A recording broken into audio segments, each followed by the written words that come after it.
السلام علیکم ورحمۃ اللہ وبرکاتہ۔ اشہد ان لا الہ الا اللہ واشہد ان محمدا عبدہ ورسولہ، اما بعد، قال اللہ تبارک وتعالی: لقد جاءکم رسول من انفسکم عزیز علیہ ما عنتم حریص علیکم بالمؤمنین رؤوف الرحیم۔ رب زدنی علما۔ معزز سامعین اکرام، آج سورہ توبہ اور سورہ یونس مکمل ہوا الحمدللہ۔ سورہ انفال اور سورہ توبہ کے تعلق سے ہم نے جانا تھا کہ ان دو سوروں میں جنگوں کے تعلق سے بتلایا گیا۔ کس کے تعلق سے؟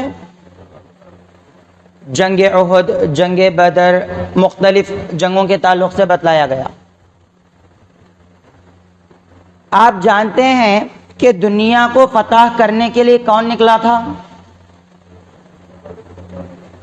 فتح دنیا، صرف دنیا کو فتح کرنے کے لیے الیگزینڈر نکلا تھا۔ مسلمانوں کو برباد کرنے کے لیے کون نکلا تھا؟ چنگیز خان نکلا تھا۔ خاص مسلمان ٹارگٹ تھے اور اس کو دنیا حاصل کرنی تھی۔ یہ لوگ کیا کر رہے تھے؟ جو ہسٹری پڑھتے ہیں، جو انٹر ڈگری وغیرہ کے میرے نوجوان ساتھی ہیں، ان سے میرا سوال ہے کہ یہ لوگ کرتے کیا تھے؟ یہ لوگ قتل و غارت گیری کرتے تھے اور انسانوں کا بے انتہا قتل عام کرتے تھے۔ ان کا کیا انسانوں کو ساتھ دینا مقصد تھا؟ اندلس کی زبردست لائبریریوں کو جلا دیا گیا چنگیز خان کے دور میں۔ چنگیز خان نے اپنی فوج کے ذریعے مسلمانوں کا علم کا اثاثہ جو ہے، اس اثاثے کو پانی میں بہا دیا گیا۔ یہ میں بات اس لیے کہہ رہا ہوں کیونکہ دو سوروں میں جنگ ہوئی نا، جنگ کے تعلق سے، لیکن سورۃ التوبہ کے آخر میں نبی اکرم صلی اللہ علیہ وسلم کی صفت کو اللہ رب العالمین نے بتلایا ہے۔ اکثر جنگی لوگوں کی یہ صفت نہیں ہوتی ہے۔ جنگی لوگوں کا مقصد تو قتل و غارت گیری کرنا، اپنی حکومت کو پھیلانا ہوتا ہے، لیکن نبی اکرم صلی اللہ علیہ وسلم کی صفت کیا بتلائی گئی؟ اللہ رب العالمین نے آخر میں سورہ توبہ کے آخر میں ارشاد فرمایا: لقد جاءکم رسول من انفسکم، بے شک تمہارے پاس تمہیں میں سے ایک رسول آئے ہیں۔ لقد جاءکم رسول من انفسکم، تم لوگوں میں سے ہی ایک رسول آئے ہیں۔ عزیز علیہ ما عنتم، تم پر اگر کوئی تکلیف آ جائے، تم پر اگر کوئی مشکل آ جائے تو بے انتہا تکلیف اس نبی کو ہوتی ہے۔ اللہ اکبر۔ اگر آپ پر کوئی پریشانی آ جائے، اگر اپنی امت کے اوپر کوئی کٹھن مرحلہ آ جائے، اس کی سب سے زیادہ تکلیف اس نبی کو ہوتی ہے۔ حریص علیکم، اور تمہارے اوپر بے انتہا حریص ہیں۔ حریص کا عام معنی کیا کیا جاتا ہے؟ لالچی کیا جاتا ہے، لیکن نبی اکرم صلی اللہ علیہ وسلم کے لیے وہ معنی نہیں کیا جائے گا۔ کس بارے میں حریص تھے نبی اکرم صلی اللہ علیہ وسلم؟ امام ابن کثیر رحمہ اللہ اس آیت کی تفسیر میں فرماتے ہیں: حریص علیکم ای علی ہدایتکم، تمہاری ہدایت کے بے انتہا خواہش مند تھے نبی اکرم صلی اللہ علیہ وسلم۔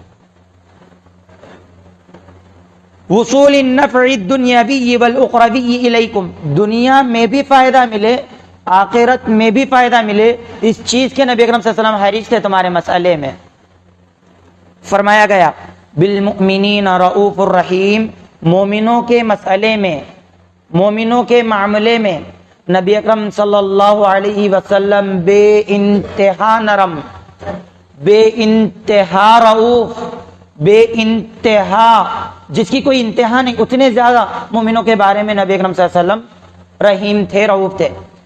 اب مسئلہ یہ پیدا ہوتا ہے کہ جنگوں سے پہلے یہ بات کہی جا سکتی تھی نا، جنگ کے آخر میں یہ بات کیوں کہی گئی؟ اس لیے کہ نبی اکرم صلی اللہ علیہ وسلم کا مقصد ان جنگوں کے ذریعے لوگوں کا قتل عام نہیں تھا، بتلانا یہ مقصود ہے یہاں پر۔ نبی اکرم صلی اللہ علیہ وسلم کا مقصد جنگ کر کے لوگوں کو قتل کرنا، عورتوں کو بیوہ کرنا، بچوں کو یتیم کرنا، ماؤں کے آنچل کے اوپر بچوں کے خون کو لگانا، یہ نہیں تھا نبی اکرم صلی اللہ علیہ وسلم کا مقصد۔ نبی آخر الزمان صلی اللہ علیہ وسلم کا مقصد تو امن تھا، ہر طرف محبت کو پھیلانا تھا۔ ہاں، امن کے مسئلے میں، محبت کے مسئلے میں اگر کوئی بیچ میں آتا تھا تب نبی اکرم صلی اللہ علیہ وسلم اس کو سبق سکھلاتے تھے۔ سبحان اللہ۔ آئیے نبی اکرم صلی اللہ علیہ وسلم کیسے لوگوں کی ہدایت کے لیے تڑپتے تھے اس چیز کو دیکھتے ہیں۔ سورۃ الکہف پڑھتے ہیں نا، ہر جمعہ پڑھتے ہیں، لیکن طوطے کی طرح، یہ بولنے میں بجا ہوں، طوطے کی طرح پڑھتے ہیں۔ آئیے سورۃ الکہف کی آیت نمبر 6 میں کیا فرمایا گیا؟ فَلَعَلَّكَ بَاقِعٌ نَفْسَكَ عَلَىٰ آثَارِهِمْ إِن لَّمْ يُؤْمِنُوا بِهَٰذَا الْحَدِيثِ أَسَفًا۔ اے نبی اکرم صلی اللہ علیہ وسلم، کیا آپ اپنی جان کو ہلاک کر لو گے؟ کیا آپ اپنے آپ کو فنا و برباد کر لو گے؟ فَلَعَلَّكَ بَاقِعٌ نَفْسَكَ عَلَىٰ آثَارِهِمْ، ان مشرکین مکہ کے پیچھے پڑ کر کے، إِن لَّمْ يُؤْمِنُوا بِهَٰذَا الْحَدِيثِ أَسَفًا، جو آپ نے قرآن مجید لایا ہے، اس قرآن مجید کو اگر یہ لوگ ایمان نہیں لاتے، یہ مشرکین ان کی ہدایت کے تعلق سے سوچتے ہوئے، ان کے ہدایت کے چکر میں آپ اپنے رات کی نیند، دن کا چیند سب چھوڑ رہے ہیں، کیا اس مسئلے میں آپ اپنے آپ کو ہلاک کر لو گے؟ تھوڑا رک کر کے سوچئے، یہ بات کون کہہ رہے ہیں؟ عرش کا رب کہہ رہا ہے۔ کس سے کہہ رہے ہیں؟ رحمت للعالمین سے کہہ رہے ہیں۔ کیا کہہ رہے ہیں؟ اگر یہ مکہ کے لوگ ایمان نہیں لائے تو کیا آپ اپنے آپ کو ہلاک کر لو گے؟ سبحان اللہ۔ یہ نبی اکرم صلی اللہ علیہ وسلم کی تڑپ، نبی اکرم صلی اللہ علیہ وسلم کی فکر، نبی اکرم صلی اللہ علیہ وسلم کی چاہت کی گارنٹی دی گئی ہے اس میں۔ اللہ رب العالمین دلاسا دے رہا ہے۔ اب یہی بات جو ہے نا سورۃ الکہف میں کہی گئی نا، یہی بات تھوڑے مانو ذرا الفاظ کی ادھر ادھر الفاظ کو کر کے سورۃ الشعراء میں کہی گئی۔ سورۃ الشعراء سورہ نمبر 26 آیت نمبر 3، لعلک باقع نفسک الا یکونوا مؤمنین۔ اے نبی اکرم صلی اللہ علیہ وسلم، اگر یہ مکہ کے لوگ مومن نہ ہوں، اگر یہ مکہ کے لوگ ایمان نہ لائیں تو کیا آپ اپنے آپ کو ہلاک کر لو گے؟ سورہ کہف میں بھی یہ بات کہی گئی، سورہ شعراء میں بھی یہی بات کہی گئی، سورہ توبہ کے آخر میں بھی یہی بات لائی گئی۔ سورہ توبہ میں جو بات لائی گئی لوگوں کے لیے بے انتہا حریص ہیں کہ لوگ ہدایت یافتہ ہو جائیں، قیامت کے دن جنت میں جائیں، تو اس لیے لائی گئی کہ جنگوں کے ذریعے نبی اکرم صلی اللہ علیہ وسلم کا مقصد قتل و غارت گیری نہیں ہے، بلکہ دنیا میں امن قائم کرنا ہے، انصاف قائم کرنا ہے، حقوق دلانا ہے لوگوں کے، ظالموں کے ظلم سے لوگوں کو بچانا ہے۔ سورہ کہف میں جو یہ بات لائی گئی، اللہ رب العالمین نے پورے سورہ کہف میں نبی اکرم صلی اللہ علیہ وسلم کو دلاسا دیا۔ پیٹ کس کی زیادہ تھپکتے ہیں؟ جو زیادہ غمگین ہو اسی کی نا، جو زیادہ غمگین ہو اس کو جا کر کے دلاسا زیادہ دیتے ہیں۔ سورۃ الکہف کے ہر واقعے میں نبی اکرم صلی اللہ علیہ وسلم کو دلاسا دیا گیا۔ سورۃ الشعراء میں امت کو دھمکی دی گئی، سورۃ الشعراء میں عذابات کی باتیں ہیں، نوح علیہ السلام کی بربادی کا تذکرہ ہے، ہود علیہ السلام کی بربادی کا تذکرہ ہے، صالح علیہ السلام کی بربادی کا تذکرہ ہے، شعیب علیہ السلام کی بربادی کا تذکرہ ہے۔ ان تمام تذکروں کو لا کر کے امت محمدیہ کو کہا گیا کہ اگر آپ اپنے اس سچے نبی کی بات نہیں مانیں گے، آپ اپنے اس نبی کے تڑپ کی، فکر کی آپ کچھ بھی پرواہ نہیں کریں گے، وہ جیسے برباد ہوئے فیوچر میں تم بھی برباد ہوگے۔ مسلمانوں کی حالت کیا ہے آج؟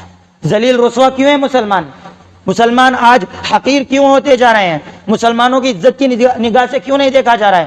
اس وجہ سے کیونکہ مسلمانوں نے اپنے نبی کے ساتھ وفاداری نہیں کی، مسلمانوں نے اپنے نبی کے احکامات کو منکرین حدیث کی شکل میں کبھی ٹھکرا دیا تو کبھی سیاست کے نام پر نبی اکرم صلی اللہ علیہ وسلم کے احکامات کو اپنے لیے استعمال کرنے لگے۔ انا للہ وَإِنَّا إِلَيْهِ رَاجِعُونَ۔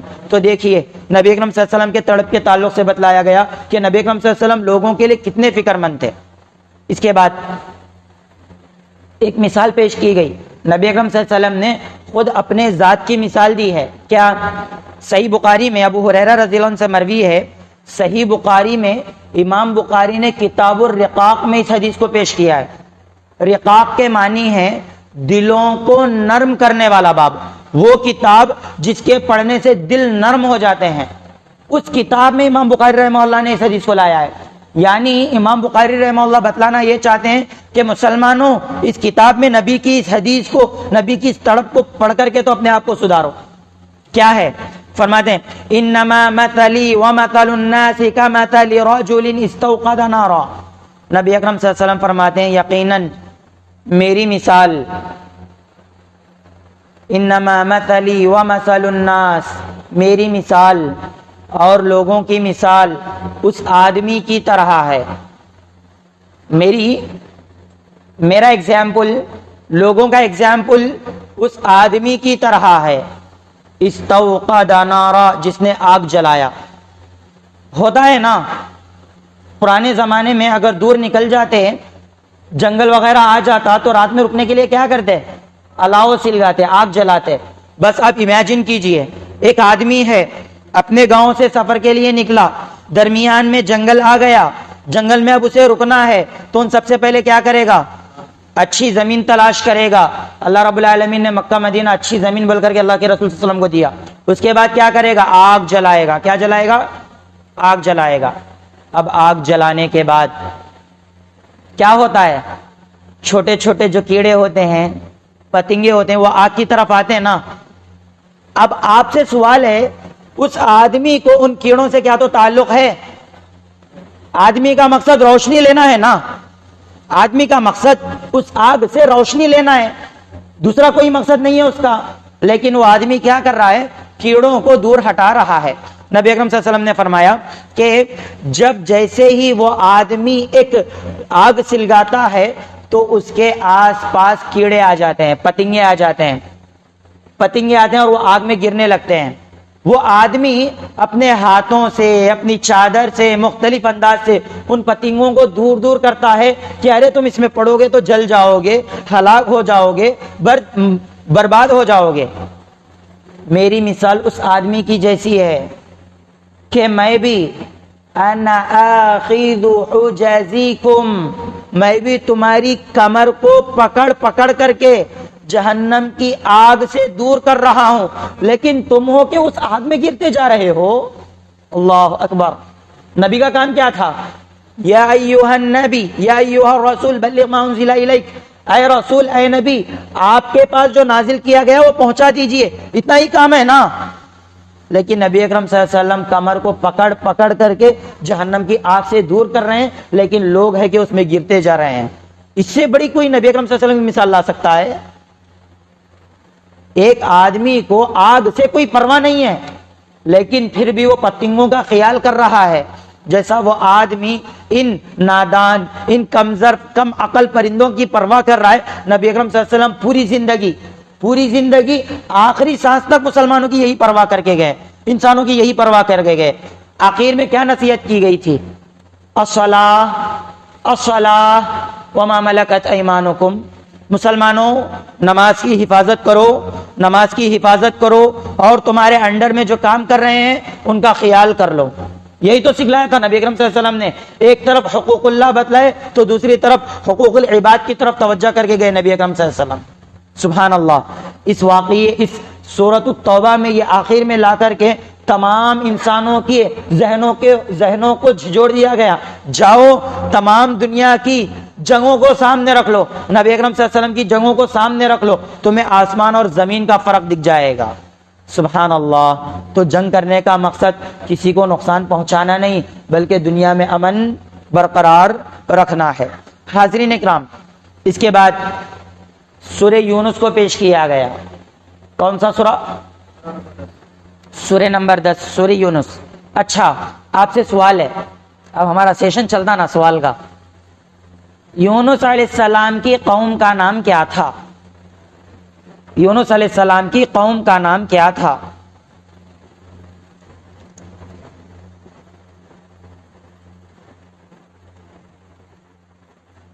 گوگل میں سرچ کر بھی سکتے ہیں۔ چلیے یہ درمیان میں جواب دیا جائے گا انشاءاللہ، تب تک آپ اپنے ذہنوں کو کام میں لائیں کہ یونس علیہ السلام کی قوم کا نام آخر کیا تھا۔ نبی اکرم صلی اللہ علیہ وسلم کی تڑپ ایک میں بتلا دیتا ہوں۔ طائف گئے تھے نا نبی اکرم صلی اللہ علیہ وسلم، کس لیے گئے تھے؟ طائف والوں کو اسلام کی دعوت دینے کے لیے گئے تھے۔ طائف والے کیا کیے؟ بھگا بھگا کر پتھر مارے، ان پتھروں سے جسم سے خون نکلا، اتنا خون نکلا کہ نبی اکرم صلی اللہ علیہ وسلم بے ہوش ہو گئے۔ زید بن حارثہ رضی اللہ عنہ نبی اکرم صلی اللہ علیہ وسلم کے ساتھ تھے، آپ جب بے ہوش ہو گئے تو آپ کو اٹھا کر کے زید بن حارثہ رضی اللہ عنہ ایک انگور کے باغیچے میں لے گئے۔ انگور کے باغیچے میں نبی اکرم صلی اللہ علیہ وسلم بیٹھ کر کے ہوش آ گیا، فرشتے آئے، کہا کہ اے نبی اجازت دے دیجئے، اللہ نے ہمیں بھیجا ہے، آپ کا ایک اشارہ کافی ہے، ان طائف والوں کو ہم مسل کے رکھ دیں گے، دو پہاڑوں کے درمیان برباد کر کے رکھ دیں گے۔ لیکن نبی نے کیا کہا؟ نہیں نہیں، یہ نہیں تو کیا، ان کے بعد آنے والے تو ایمان لائیں گے، ان کے جو بچے آئیں گے، ان کی جو سنتان آئے گی فیوچر میں، وہ تو ایمان لے کر کے آئے گی۔ باغیچے کا جو بڑا تھا وہ اپنے غلام کو حکم دیتا ہے، جاؤ جا کر کے وہ جو صاحب ابھی ہوش میں آئے ہیں ان کو انگور پیش کرو۔ اب وہ غلام آتا ہے، اس غلام کا نام عداس ہے، عداس، عین دال الف سین، دال کے اوپر تشدید، عداس ہے۔ اگر کوئی اپنے بچوں کا نام رکھنا چاہے تو بڑا پیارا نام ہے۔ عداس آئے، انگور پیش کیے، انگور نیچے گرا، نبی اکرم صلی اللہ علیہ وسلم انگور اٹھائے، بسم اللہ کہا، عداس کا ذہن کھل گیا، یہ کیا بات ہے، یہ کون سا جملہ ہے، آج سے پہلے تو ہم نے کبھی نہیں سنا، عرب میں ہی رہتے ہیں، طائف کے ہی درمیان میں ہمارا قیام ہے، ہم نے آج سے پہلے کبھی بسم اللہ نہیں سنا، یہ کون ہے اللہ کا نام لینے والا؟ لات عزا منات کی تو باتیں بہت چلتی ہیں، معبودان باطلہ کو تو بہت پکارا جاتا ہے، لیکن یہاں پر بسم اللہ کہہ رہے ہیں۔ پوچھا کہ آپ ہے کون؟ نبی نے فرمایا کہ میں اللہ کا نبی بنا کر کے بھیجا گیا ہوں۔ اتنے میں عداس پوچھتے ہیں آپ یونس علیہ السلام کو جانتے ہیں؟ نبی اکرم صلی اللہ علیہ وسلم کہتے ہیں ہاں وہ تو میرے بھائی ہیں۔ اس کے بعد نبی اکرم صلی اللہ علیہ وسلم پوچھتے ہیں کیا تم نینوا سے ہو؟ وہ شخص کہتا ہے کہ ہاں میں یونس علیہ السلام کی قوم نینوا سے ہوں، اور وہ فوراً اسلام لاتے ہیں۔ اب تک جو پتھر برسے تھے تمام پتھروں کی تکلیف کم ہو گئی صرف ایک شخص کے ایمان لانے پر، سبحان اللہ، یہ نبی اکرم صلی اللہ علیہ وسلم کی تڑپ تھی۔ تو اب بتلائیے یونس علیہ السلام کی قوم کا نام کیا تھا؟ نینوا تھا۔ کیا تھا؟ نینوا تھا۔ تو توبہ کے بعد نینوا کا تذکرہ آ گیا، یونس علیہ السلام کا قصہ آ گیا ہے۔ دیکھیے اللہ رب العالمین نے ارشاد فرمایا اس قوم کے تعلق سے، فَلَوْلَا كَانَتْ قَرْيَةٌ آمَنَتْ فَنَفَعَهَا إِيمَانُهَا إِلَّا قَوْمَ یونس، اگر کوئی قوم ایسے کیوں نہیں ہوئی، کوئی قوم ایسی کیوں نہیں ہوئی جو ایمان لاتی یونس علیہ السلام کی قوم کی طرح، تو ہم ان کے ایمان لانے کو قبول کرتے۔ تو یہاں پر ایک بات یہ ہے کہ جتنے بھی اقوام پر عذاب آئے ہر قوم عذاب میں ملوث ہوئی اور برباد ہوئی کہ نہیں؟ نوح علیہ السلام کی قوم برباد ہوئی کہ نہیں؟ شعیب علیہ السلام کی قوم ہلاک ہوئی کہ نہیں؟ صالح علیہ السلام کی قوم ہلاک ہوئی کہ نہیں؟ لوط علیہ السلام کی قوم کے اوپر پتھر برسے کہ نہیں؟ جن لوگوں کے اوپر عذاب آیا وہ لوگ اس عذاب میں ڈھلے اور برباد ہوئے، ہلاک ہوئے۔ لیکن ایک قوم ایسی بھی ہے جن کے سروں پر عذاب آ چکا تھا، جن کے سروں پر عذاب آ چکا تھا لیکن اللہ رب العالمین نے انہیں معاف کر دیا۔ کون سی قوم ہے وہ؟ الا قوم یونس، یونس کی قوم کے علاوہ۔ آئیے اب واقعے کی طرف لوٹتے ہیں۔ یونس علیہ الصلوۃ والسلام آخر تک اپنی قوم کو ایک اللہ کی طرف بلاتے رہے، توحید کی طرف بلاتے رہے، ایک اللہ کی عبادت کی طرف بلاتے رہے، گناہوں سے روکتے رہے۔ قوم والے نہیں مانے، الٹا کہنے لگے کہ اے یونس تم جس عذاب کی بات کرتے ہو نا، جاؤ اپنے رب سے کہو کہ وہ عذاب ہم پر آئے۔ الٹا چیلنج کر رہے ہیں، اللہ اکبر۔ ایک تو چوری، پھر سینہ زوری۔ یونس علیہ السلام ڈیٹ دے دیتے، فلاں فلاں دن تم پر عذاب آئے گا۔ قوم جو بات نہیں مان رہی تھی نا، اس سے ان کا دل بہت غمگین ہو گیا تھا۔ اس وجہ سے یونس علیہ السلام اللہ کے حکم کا انتظار کیے بغیر نکل جاتے ہیں، گاؤں کو چھوڑ کر کے نکل جاتے ہیں، اور راستے میں جو بھی لوگ آتے جاتے ہیں نینوا کے تعلق سے معلوم کرتے ہیں کہ کیا ان پر عذاب آیا یا نہیں آیا۔ اب ہم قوم کی بات کرتے ہیں، یونس علیہ السلام کو تھوڑا بازو رکھ کر کے قوم کی بات کرتے ہیں تاکہ بات اچھی سمجھ میں آئے۔ یونس علیہ السلام قوم چھوڑ کر کے چلے گئے، چند دن گزرے، دیکھتے ہیں کہ آسمان پر بہت کالے بادل ہیں۔ جب کبھی بھی کالے بادل آتے ہیں، نبی اکرم صلی اللہ علیہ وسلم فوراً اللہ سے دعا کرنے لگتے ہیں، مسجد کی طرف آ جاتے ہیں، دعائیں کرنے لگتے ہیں، اللہ عذاب سے تو ہماری حفاظت فرما۔ کالے بادل بہت خطرناک ہوتے ہیں۔ قوم والے دیکھے ٹھنڈی ہوائیں چل رہی ہیں، دور کہیں سے بادل ہیں۔ قوم کے لوگوں نے کہا اب ہم پر بہترین برسات ہونے والی ہے، اب ہمارا جو اناج ہے بہت بہترین پیدا ہونے والا ہے۔ لیکن دیکھتے ہی دیکھتے ہواؤں میں تیزی آ جاتی ہے، اور یہ ہوائیں آندھی کی شکل اختیار کرنے لگتے ہیں۔ بادل جیسے جیسے قریب آنے لگتے ہیں ویسے ویسے بہت کالے ہوتے جا رہے ہیں، اور بادلوں میں بجلی گرجنے لگ رہی ہے۔ قوم والوں نے جب قریب سے بادلوں کو دیکھا تو سمجھ گئے کہ ہاں، یونس نے جو پیشن گوئی کی تھی علیہ السلام، یہ وہی عذاب ہے۔ یونس علیہ السلام نے جو پیشن گوئی کی، یہ وہی عذاب ہے، اب ہمارے سروں پر آ گیا۔ اب کیا کریں؟ یونس علیہ السلام تھے، ہم نے بات نہیں مانی، اب وہ بھی چلے گئے ہیں کہ ہم کو راستہ بتلائیں، اب کریں گے کیا؟ تمام لوگ جڑ گئے، اس قوم کے بزرگ لوگوں کے پاس آ گئے۔ جوانوں سے میں خاص کر گزارش کرتا ہوں، اپنی قوم کے، اپنے علاقے کے بزرگ لوگوں کا بہت خیال کر کے رکھیں۔ جب ان سے ملے بڑے ادب سے ملے، بڑے ادب و احترام سے ملے، کیونکہ آپ جس دہلیج پر ہیں نا، آپ جس مرحلے سے گزر رہے ہیں نا، یہ لوگ ان تمام مراحل کو پار کر چکے ہیں۔ یہ بھی جوان سب لوگ جمع ہو گئے تو اس دور کے بزرگوں نے مشورہ دیا کہ اب ہمارے پاس ایک ہی راستہ ہے۔ وہ کیا؟ ہم اپنے بیوی بچوں کو، اپنے جانوروں کو لے کر کے ہم پہاڑ پر چلے جائیں گے، اور رو کر کے، گڑ گڑا کر کے اللہ سے مغفرت طلب کریں گے، استغفار طلب کریں گے۔ کیا طلب کریں گے؟ استغفار، معافی طلب کریں گے، اللہ معاف کر دے گا۔ اللہ بڑا مغفرت کرنے والا ہے، اللہ معاف کرنے والا ہے۔ بزرگوں کی یہ بات آئی، تمام لوگ پہاڑ پر چڑھے، اللہ رب العالمین سے استغفار کرنے لگے۔ اللہ رب العالمین نے ان کی سچی توبہ کو دیکھ کر کے ان کی مغفرت کر دی۔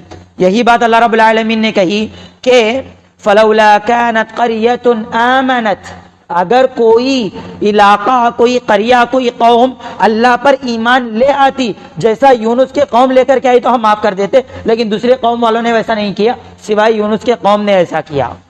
اب یہاں پر قوم، یونس کی قوم بچ گئی ہے، اہل نینوا بچ چکے ہیں۔ کس سے؟ عذاب سے۔ سر پر آ چکا تھا، معمولی بات، اللہ کا عذاب سر پر آئے اور اللہ اپنے عذاب کو پیچھے لے لے۔ پہلے کسی قوم کے ساتھ ایسا نہیں ہوا، یونس کی قوم کے ساتھ ہوا ہے۔ سبحان اللہ، الحمدللہ۔ اب یونس علیہ السلام لوگوں سے پوچھ رہے تھے تو بعض لوگوں نے اطلاع دے دی کہ ہاں، اللہ نے جو ان پر عذاب دیا تھا وہ عذاب لے لیا ہے۔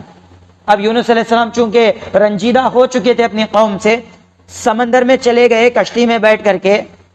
کشتی درمیان میں رک گئی، اللہ کے حکم سے قرہ ڈالا گیا، اللہ کے حکم سے 3 مرتبہ انہی کا نام آیا، اور انہوں نے سمجھ لیا کہ میری جلد بازی کی سزا ہے، لہٰذا وہ سمندر میں کود گئے۔ اللہ رب العالمین نے مچھلی کو وحی کی تھی، وہم الہام کیا تھا اللہ رب العالمین نے، اور اس حوت نے، اس مچھلی نے یونس علیہ السلام کو نگل لیا۔ اب ادھر ایک چٹکلا سنیے، لطیفہ جوک بولتے ہیں نا، بعض لوگ بولتے جو مچھلی یونس علیہ السلام کو کھائی تھی وہ مچھلی جنت میں رہے گی. کہاں سے لائے بھائی یہ بات؟ نہ رسول اللہ نے اپنی احادیث میں بتلایا، نہ اللہ رب العالمین نے اپنے قرآن میں بتلایا، نہ کسی صحابی نے یہ بات بولی. فوراً فیصلہ کیا؟ جو مچھلی یونس علیہ السلام کو کھائی تھی وہ مچھلی جنت میں ہوگی. صالح علیہ السلام نے جس اونٹ کو بطور معجزہ نکالا تھا وہ اونٹ جنت میں رہے گا. عیسیٰ علیہ السلام جو معجزے میں پرندے کو پھونک کے اڑائے تھے نا، وہ پرندے جنت میں رہیں گے. سو مذاق ہے یہ قرآن اور حدیث میں نہیں ہے، یہ قرآن اور حدیث سے ثابت نہیں ہے. ہم اس وقت ایمان لائیں گے جب اللہ کے رسول کہے ہوں، یا اللہ کہا ہو، یا صحابہ کہے ہوں. کیونکہ صحابہ اپنی جانب سے نہیں کہتے، رسول اللہ سے سنے تو کہتے، نہیں تو خاموش رہتے. تو حاضرین اکرام، یہ غلط ہے، اس چیز کا رد کرنا مقصود تھا. تو دیکھیے اب یونس علیہ السلام سمندر کے تہ میں، مچھلی کے پیٹ میں ہے. کیا کر رہے ہیں؟ وَنَادَى فِي الظُّلُمَاتِ، تاریکیوں میں، تاریکی میں نہیں، تاریکیوں میں پلورل بولتے ہیں نا، جمع کا صیغہ استعمال کیا گیا. تاریکیوں میں انہوں نے آواز لگائی، نادا، پکارا. مسلمانوں کو بھی چاہیے کہ پکارے. کس کو پکارے؟ یونس علیہ السلام نے اس مشکل میں جس کو پکارا، ہم بھی اپنی مشکلوں میں اسی کو پکارے. کس کو پکارے؟ لا الہ الا انت، اے اللہ تیرے علاوہ کوئی معبود برحق نہیں ہے. لا الہ الا انت سبحانک، تو پاک ہے. جلد بازی کرنے والا میں ہوں، غلطی کرنے والا میں ہوں، خامی کرنے والا میں ہوں. میرے اندر خامیاں ہیں، میرے اندر پرابلمز ہیں. تو پاک ہے، تیری ذات پاک ہے، تو صاف شفاف ہے، تو ہر عیب سے، ہر پرابلم سے پاک ہے. ہر قسم کی ضعف، کمزوری مجھ میں ہے. سبحانک انی کنت من الظالمین، یقیناً میں ظلم کرنے والوں میں سے ہوں، میں اپنے آپ کو گناہ میں ڈالنے والوں میں سے ہوں، میں تیری بات میں سننے والوں میں سے ہوں. یہ دعا کرتے ہیں. امام ابن کثیر رحمہ اللہ روایت کرتے ہیں، اپنی تفسیر میں لکھتے ہیں کہ جب سمندر کی تہ سے یہ بات آتی ہے تو فرشتے کہتے ہیں اللہ کوئی سمندر کی تہ سے تجھے پکار رہا ہے. اللہ رب العالمین کہتے ہیں وہ یونس ہے جو سمندر کی گہرائیوں میں مجھے پکار رہے ہیں. سبحان اللہ. سمندر کی گہرائی، سمندر کی ایک تاریکی، تاریکیاں کہا گیا نا، ایک تو سمندر کی تاریکی، دوسرا مچھلی کی تاریکی، تیسرا رات کی تاریکی. تین تاریکیوں میں مطلب کیا؟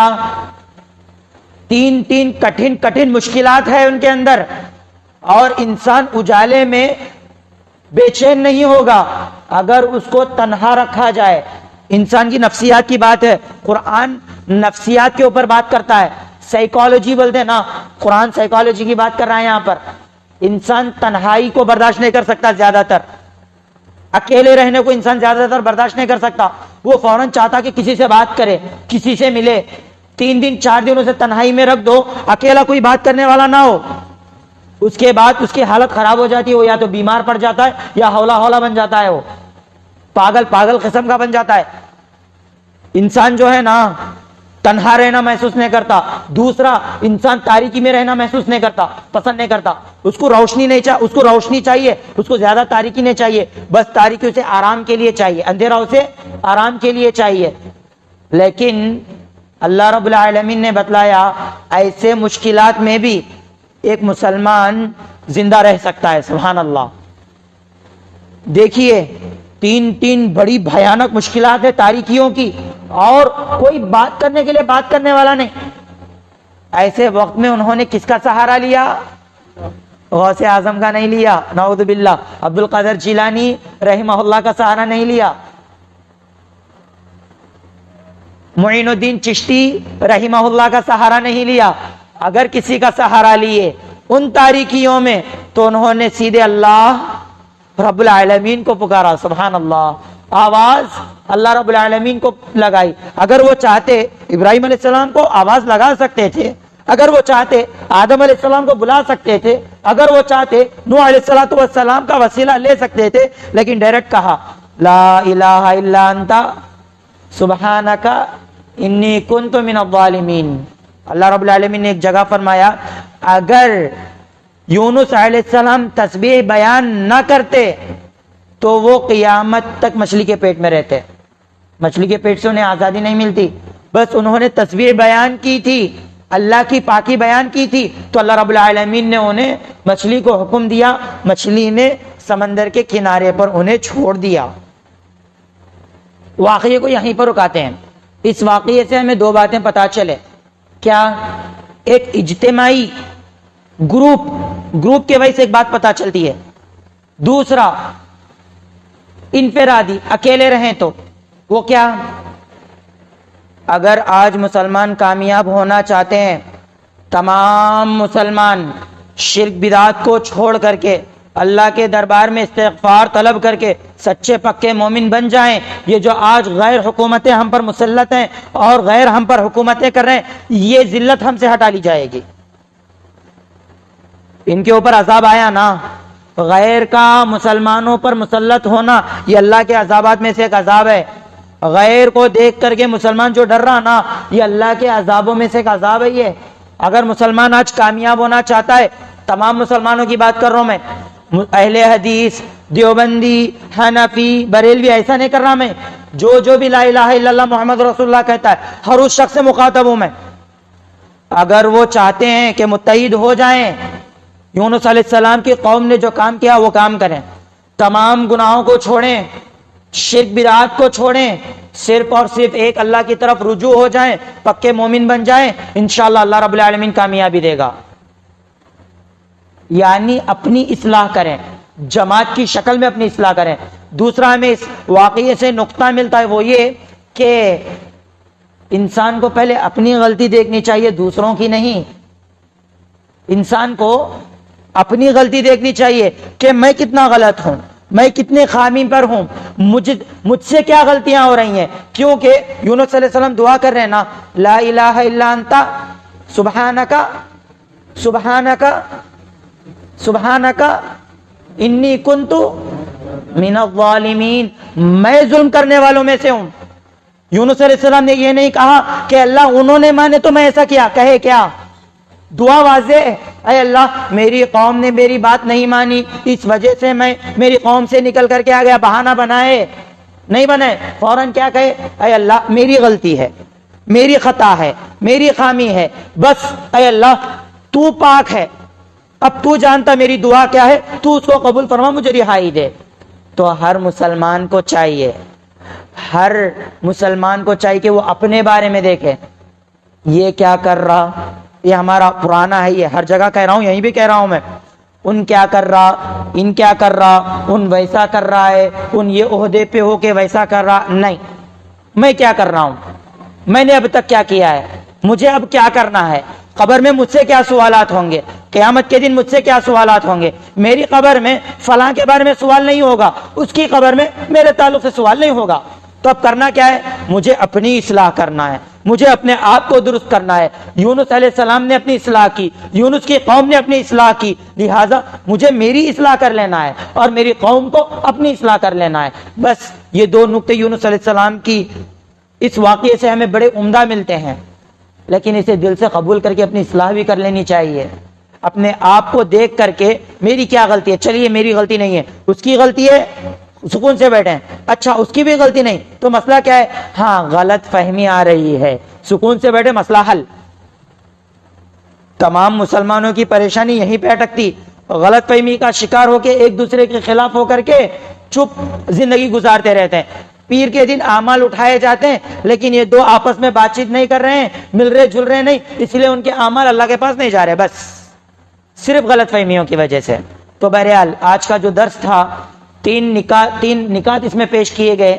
نمبر 1, نبی اکرم صلی اللہ علیہ وسلم کا ذکر, آپ صلی اللہ علیہ وسلم کے اوصاف سورہ توبہ کے آخر میں لا کر کے یہ بتلایا گیا کہ جنگوں کا مقصد لوگوں کو تکلیف پہنچانا نہیں, بلکہ دنیا میں امن قائم کرنا ہے, دنیا میں حق کو لاگو کرنا ہے. یہ اور یونس علیہ السلام کے واقعے سے ہم نے دو چیزیں جانی. نمبر 1, قوم اپنی اصلاح کرے, مسلمان آج اپنی اصلاح کرے, جیسا کہ یونس علیہ السلام کی قوم نے اپنی اصلاح کی, پکے مومن بنے, اللہ سے مغفرت طلب کی. دوسری بات یہ پتہ چلی کہ یونس علیہ السلام نے غلطی ہونے پر اپنی ذات کی اصلاح کی, دوسروں کے اوپر انگلی نہیں اٹھائی. تو آخر میں ہم بھی اللہ سے یہی دعا کرتے ہیں کہ اللہ ہمیں عمل کرنے والا بنا، اللہ ہمیں ان باتوں پر چلنے والا بنا، اللہ ہمارے علم میں اضافہ عطا فرما، اللہ علم کے مطابق ہمیں چلنے والا بنا۔